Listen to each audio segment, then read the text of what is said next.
देश के प्रधानमंत्री नरेंद्र मोदी ने बुधवार को मुंबई के बहुप्रतीक्षित नवी मुंबई इंटरनेशनल एयरपोर्ट का उद्घाटन कर दिया। अत्याधुनिक सुविधाओं से लैस ये एयरपोर्ट भविष्य के हिसाब से तैयार हुआ है। 2 करोड़ यात्री सालाना संभालने की क्षमता इस इंटरनेशनल एयरपोर्ट पर है। इसकी खूबियां क्या हैं वो भी आपको दिखाएंगे, इसके कुछ और तस्वीरें भी आपको दिखाते हैं। तो ये वो शानदार एयरपोर्ट है जिसकी तैयारी वर्षों से की जाती रही, मांग की जाती रही, अब ये जमीन पर आ रहा है। इसमें अडानी ग्रुप की 74% की हिस्सेदारी है।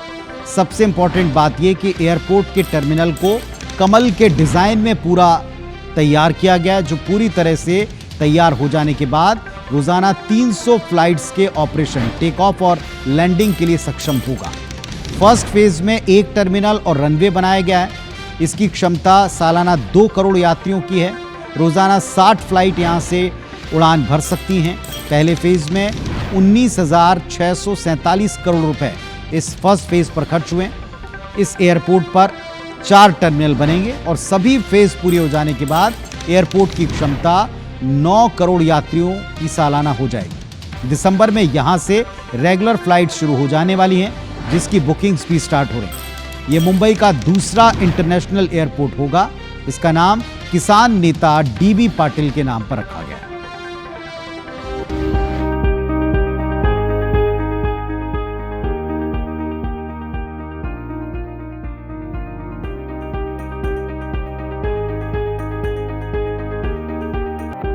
पीएम मोदी ने इस मौके पर जहां नए एयरपोर्ट की जमकर तारीफ की, तो वहीं 26/11 आतंकी हमले का जिक्र किया। आरोप लगाया कि मुंबई आतंकी हमले के बाद तत्कालीन कांग्रेस सरकार ने कमजोरी दिखाई। नवी मुंबई इंटरनेशनल एयरपोर्ट एक ऐसा प्रोजेक्ट है जिसमें विकसित भारत की झलक है। ये छत्रपति शिवाजी महाराज की धरती पर बना है और इसका आकार कमल के फूल जैसा है, यानी ये संस्कृति और समृद्धि का जीवंत प्रतीक है। इस नए एयरपोर्ट से महाराष्ट्र के किसान यूरोप और मिडिल ईस्ट के सुपरमार्केट से भी जुड़ जाएंगे।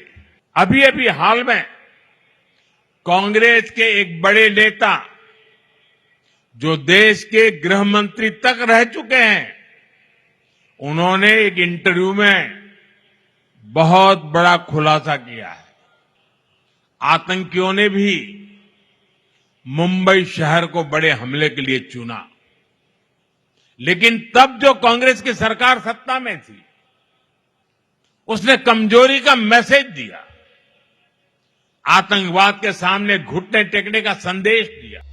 2008 की तत्कालीन यूपीए सरकार में मंत्री पी चिदम्बरम ने पिछले दिनों एक इंटरव्यू में खुलासा किया था कि 26/11 मुंबई अटैक के बाद मेरे मन में पाकिस्तान से बदला लेने का विचार आया, लेकिन उस वक्त की तत्कालीन कांग्रेस सरकार ने सैन्य कार्रवाई न करने का फैसला किया, क्योंकि भारत पर जवाबी कार्रवाई नहीं करने के लिए अमेरिका समेत पूरी दुनिया का दबाव था। मैंने जवाबी कार्रवाई पर पीएम और अन्य जिम्मेदार लोगों से बात भी की, लेकिन विदेश मंत्रालय का मानना था कि सीधा हमला नहीं करना चाहिए और इसके बाद सरकार ने कार्रवाई नहीं करने का फैसला ही अपनाया। पीएम मोदी के बयान पर विपक्ष ने भी ऑपरेशन सिंदूर रोकने पर सवाल उठाए। हमें तो बहुत खुशी होती और भारतीय सेना से बहुत उम्मीद थी कि पीओके जो है हमारे हाथ आ जाता है, लेकिन प्रधानमंत्री जी ने पता नहीं क्यों सीज फायर कर दिया। भारतीय सेना जब बहादुरी के साथ पाकिस्तान को मुंह तोड़ जवाब दे रही थी और हम पीओके जो है हासिल कर लेते, तो सीज फायर क्यों हुआ? केवल एक अमेरिका का एक राष्ट्रपति के कहने पे सीज फायर हो गया, कहने पे भी नहीं, उसके ट्वीट पे। इस बात से भारत के लोगों को निराशा है और प्रधानमंत्री जी से जो उम्मीदें थी अब चकनाचूर हो गई। 26/11 भारत पर हुआ अब तक का सबसे बड़ा आतंकी हमला माना जाता है, जिसमें मुंबई के Taj hotel, Nariman house, railway station और कामा हॉस्पिटल समेत कई जगहों पर आतंकियों ने अंधाधुंध फायरिंग की थी। इसमें 175 लोगों की जान गई थी। 26/11 मुंबई हमले के 17 साल बाद आज हालात काफी बदल गए। पहलगाम हमले के बाद ऑपरेशन सिंदूर इसका ताजा उदाहरण है। Bureau report, IBC 24।